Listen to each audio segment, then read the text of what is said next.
What up, Manna Church? It is day 2, and we are studying together Jesus healing the paralytic. You find that in Mark chapter 2, verse 12.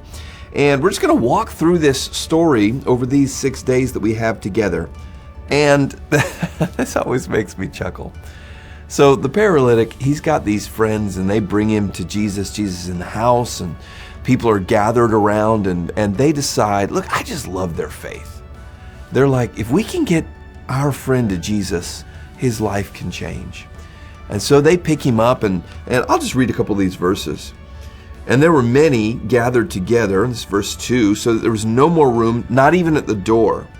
And he was preaching, Jesus was preaching the word to them, and they came, bringing to him a paralytic carried by 4 men. And when they could not get near him because of the crowd, they removed the roof above him. And when they had made an opening, they let down the bed on which the paralytic lay. So I just think about that, and just for a second together, let's imagine what it was like for those friends of this paralytic. So they go and they pick him up on the mat, and I'm not sure that they brought rope with him to lower him through a house or tools to be able to dig through the roof. I know they're thinking, we got to get him to Jesus. So just imagine what the press was like around that house, and the crowd and the noise, and Jesus is in there preaching, and so those who can hear him can hear that, but nobody else can. And so in my mind, they're showing up and, hey, you got to let us in.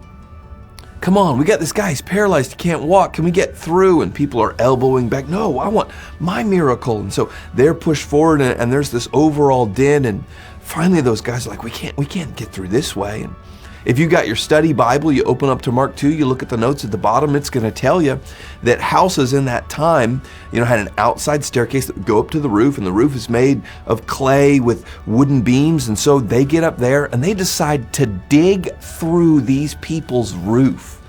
I just wonder what it was like. Hey, I'll find a shovel or whatever it takes. And so they're chipping away, and what's that cost? And so much effort. And then how are they lowering him down? Are they lowering him on a cloak? Do they have some ropes? I know it was a flat roof, so they could have made rope in equal sections. Imagine if we're pitched and they, what do we do? And can we get him all the way down? And what does that look like?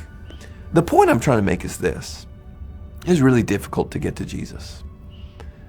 And one of the things I've observed it in the Bible, I've observed it in my own life, but it's true in your life too, that when it's time to take that step to advance the kingdom of God, to dig into the next thing that's important, to bring a person to Jesus, to share your faith, to do a bunch of really important stuff, there's going to be some opposition. It's going to be hard.